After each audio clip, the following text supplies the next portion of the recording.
January 19th, 1981, Los Angeles, California. A young man stood on the ledge of a 9-story building, ready to jump.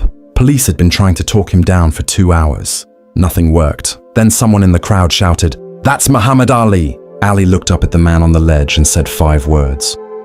"You're my brother. I'm coming up."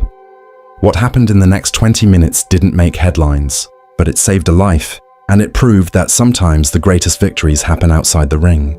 But this story didn't start that day. It actually started much earlier, during Muhammad Ali's own dark days, when he was struggling with Parkinson's disease, when he was fighting depression, when he too questioned whether life was worth living. Maybe that's why, that day, on that roof, he could talk to that man, because Ali knew that dark place. Chapter 1, Ali's own struggle, 1980. 1 year before 1980, Muhammad. Ali was 38 years old and retired. He was a legend. He'd been world champion 3 times, but he wasn't boxing anymore, and his body was paying the price. The first symptoms of Parkinson's disease had started. His hands trembled slightly. His speech had slowed a bit. Doctors told him, "The years of taking punches have damaged your brain." Ali didn't want to accept it. "I am the greatest," he'd say. "This can't beat me." But at night, when he was alone at home, Ali would look in the mirror, and he couldn't see the man he knew. His movements were slow. His hands shook uncontrollably. His voice wasn't as strong as it used to be. One night, his wife Veronica found Ali sitting in the bathroom, head in his hands. "What's wrong?" she asked. Ali looked up. His eyes were full. "I'm not Muhammad Ali anymore," he said quietly. "I'm just a sick man." Veronica knelt down, held his hands. "You're still you. The disease doesn't define you." But Ali didn't believe it. He was falling into depression. He was questioning the meaning of life. And for the first time, he started thinking about death. He didn't think about suicide, but sometimes he thought, "If I died now, would it be better?" These thoughts scared Ali. He was someone who believed in life, who believed in Allah, but the disease took him to such a dark place that he started losing hope. Then something happened. In January 1981, a friend invited him to Los Angeles. "Come," he said. "Don't stay locked up at home. Get out. Talk to people. You're still a hero, Ali." Ali didn't want to go, but Veronica insisted. "Go," she said. "Maybe you need someone, but maybe someone needs you." Those words echoed in Ali's mind. Maybe someone needs you. January 19th, 1981. Ali was staying at a hotel in Los Angeles. That morning, he went for a walk in downtown LA. Only a few friends followed him. No security or big entourage, just a man taking a walk. That same morning, a few miles away, 21-year-old young man named Joe Howard was climbing to the roof of a 9-story apartment building. Joe's life was a series of disasters. He'd lost his job. His girlfriend had left him. His family wasn't talking to him. He was drowning in debt. And that morning, when he received his eviction notice, something broke inside him. "That's enough," he thought. "Nobody cares. Nobody will even notice if I'm dead or alive. Why keep going?" Joe went up to the roof. He walked to the edge, and he looked down. 9 floors, about 100 feet, high enough. One more step, just one more step and it'll all be over. The pain will end. But Joe didn't jump, not yet. He stood on the edge, thinking and crying. Below, someone saw him. A woman looked up at the roof and screamed, "There's someone up there!" He's going to jump. Panic immediately started. People rushed around. Someone called 911 within minutes. Police arrived, fire department arrived, ambulances arrived. A police officer shouted through a megaphone, "Sir, please don't move. We're coming up. We want to talk to you." Joe shook his head. "Don't come up. If you come up, I'll jump." Police negotiator, Lieutenant Michael Davis, arrived at the scene. He was a specialist trained in suicide negotiation. A good man, calm, empathetic, professional. Davis went up to the roof. He stood about 30 feet from Joe, hands up, no weapon. "Hey," Davis said in a calm voice. "My name's Michael. What's yours?" "Joe," the young man said, his voice shaking. "And I want you to leave." "Okay, Joe, but I just want to talk to you. You shouldn't be alone in this cold." "I'm used to being alone," Joe said bitterly. "My whole life is loneliness." Davis talked for 2 hours, softly, gently. He asked questions about Joe's life, talked about his family, talked about the future, but Joe wasn't listening. He was shaking his head, crying. "You don't understand," Joe said. "Nobody cares. Nobody notices whether I live or die." "I care," Davis said. "You don't know me. You're just doing your job." Davis didn't know what to say, because Joe was right. Davis didn't know him, and words weren't working. Below, the crowd was growing. Hundreds of people had gathered, looking up, some with concern, some just curious, And in the crowd, Muhammad Ali was walking. Ali heard sirens while walking down the street. He was curious. "What's going on?" he asked his friend. "I don't know. Let's go check it out." They approached the crowd. Ali saw people looking up, and he saw a man on the roof, on the edge, ready to jump. Ali's heart tightened. Immediately, instinctively, he connected with that man. Because Ali knew that darkness. He knew that desperation. "He's going to jump," someone whispered. "Police have been talking to him for 2 hours, but he won't listen," another person said. Ali started pushing forward. He moved through the crowd. People recognized him. "That's Muhammad Ali! Ali's here." A police officer saw Ali and was surprised. "Mr. Ali, what are you doing here?" "What's that man up there doing?" Ali asked, pointing up. "Trying to commit suicide. Our negotiator is talking to him, but..." Ali looked at the officer. "Can you let me talk to him?" The officer hesitated.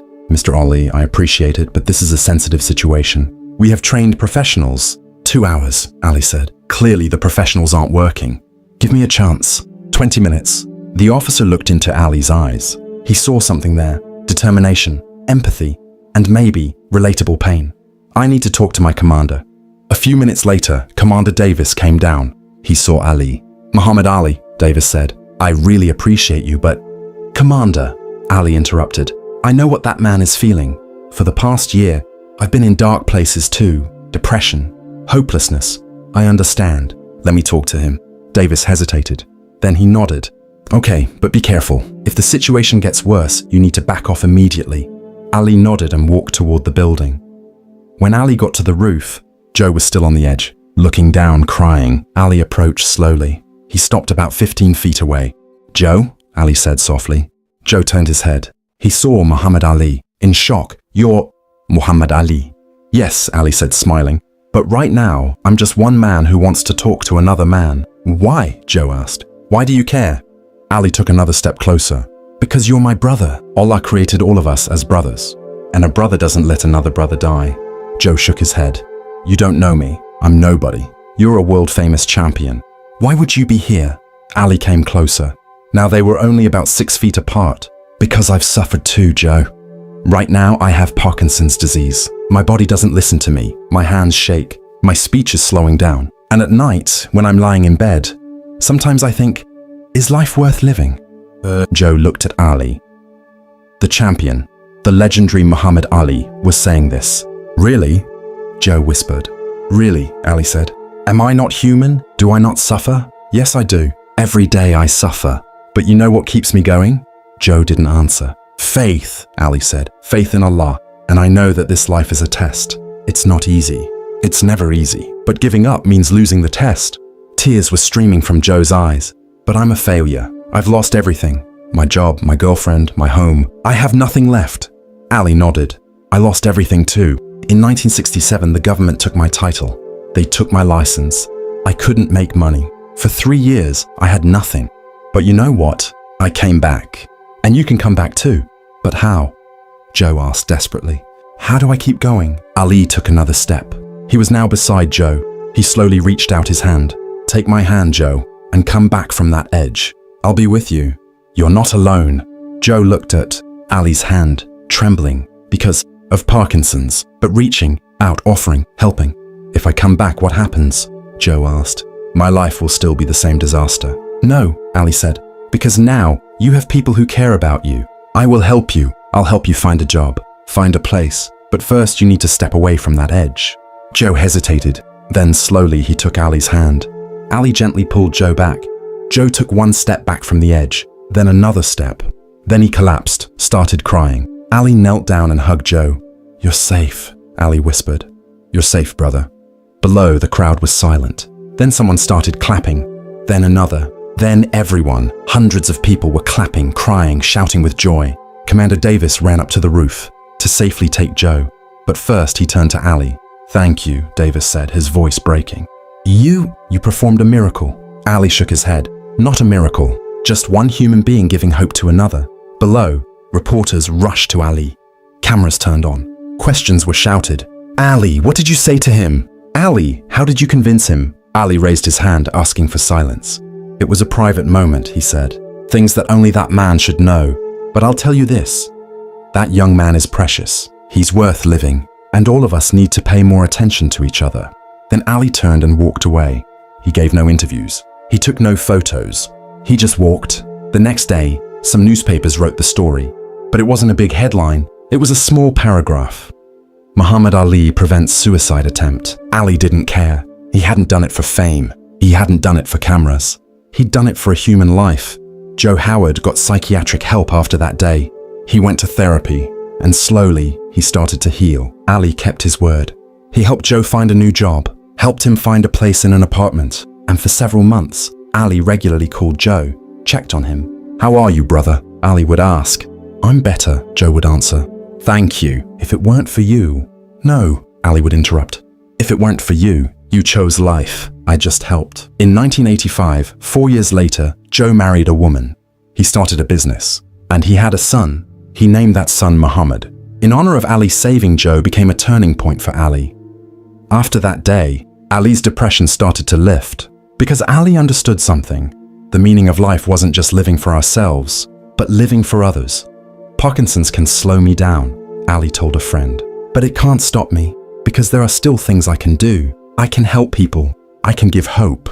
In the following years, Ali traveled worldwide. He visited hospitals. He gave speeches at schools. And everywhere he went, he gave people the same message. Life is hard, but don't give up, because someone loves you, someone needs you, and you're stronger than you think. Muhammad Ali carried the torch at the Atlanta Olympics. Before the world, despite Parkinson's disease, with his hand trembling, he raised that torch. In the stadium, in the crowd, Joe Howard was sitting. He was now 36 years old, a successful businessman. He had a happy marriage, and he had an 11-year-old son. Joe watched Ali on the big screen. Tears flowed. He turned to his son. "You know, that man saved my life," Joe said.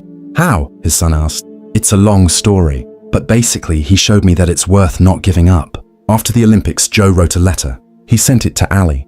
The letter read, "Dear Mr. Ali, 15 years ago on a rooftop you saved my life. Since that day, every day, I remember your words.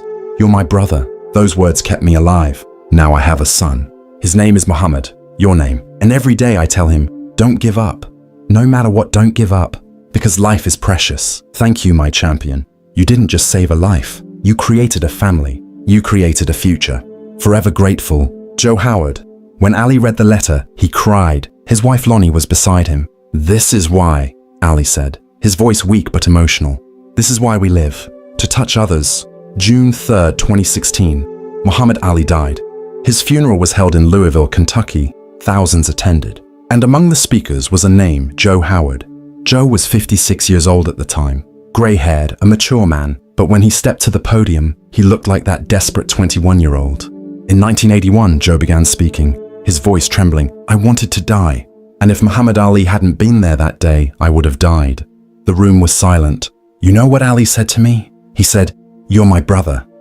It had been years since anyone said that to me. Nobody cared about me, but Ali cared. Ali didn't care that I was a stranger. He didn't care that I was poor. He didn't care that I felt worthless. He just saw me as his brother. Joe stopped, wiped his tears. Since that day, I've lived 35 years. I got married. I had a son. Now I have 2 grandchildren. I have a business. I have a life. And all of it is because one man climbed up to a roof and told me, "You matter." Joe looked down from the podium at Ali's casket. "My champion, rest easy now. You've done enough. You've touched enough people. You've saved enough lives, and I, with every breath I take, owe it to you." The thousands of people at the funeral stood up and applauded. Joe Howard's story went viral after 2016. People heard it and shared it, and something interesting happened. Other people started coming forward. People said, "I was thinking about suicide too, but I heard Joe's story, and I thought, if he can keep going, so can I." A woman wrote, "My husband wanted to kill himself. I showed him Joe's story. Now he's getting treatment, and he's healing." A young man wrote, "I was about to jump off a bridge, but I read this story on my phone, and I came down. I got help." By saving Joe's life, Ali indirectly saved hundreds of other lives. Because hope is contagious, courage is contagious, and when one person is saved, they save others. Muhammad Ali's record is 56 wins, 5 losses. But that's just his record in the ring. The invisible victories? Countless. In 1981, on a rooftop without cameras, Ali won one of his greatest fights. And he didn't hit his opponent.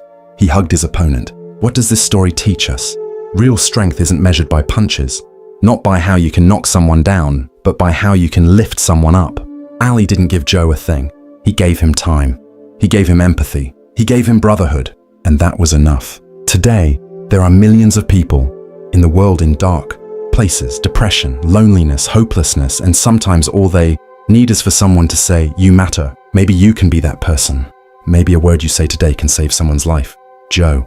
Howard is 64 years old today, still living, still working, still happy with his family. And every year, on January 19th, he holds a Memorial Day. He calls it his second birthday, because that day, he was reborn. And every January 19th, Joe makes a donation to a suicide prevention hotline in Muhammad Ali's name. Ali gave me life, Joe says. Now it's my duty to give life to others. If this story moved you, remember, you can make a difference. Maybe not something big, maybe just a word, a smile, a hug, but that small thing can save someone's life. Muhammad Ali showed us that the greatest victories are won outside the ring, quietly, humbly, and with love. And the most powerful punch is the punch you never throw, because instead you reach out your hand. If you or someone you know is struggling, please seek help. Reach out to a suicide prevention hotline. Talk to someone. Because you matter, you're precious, and the world needs you. Muhammad Ali told that to a man on a rooftop, and that man lived, and had families, and had grandchildren. You can change someone's life too, today, now. You just need to reach out.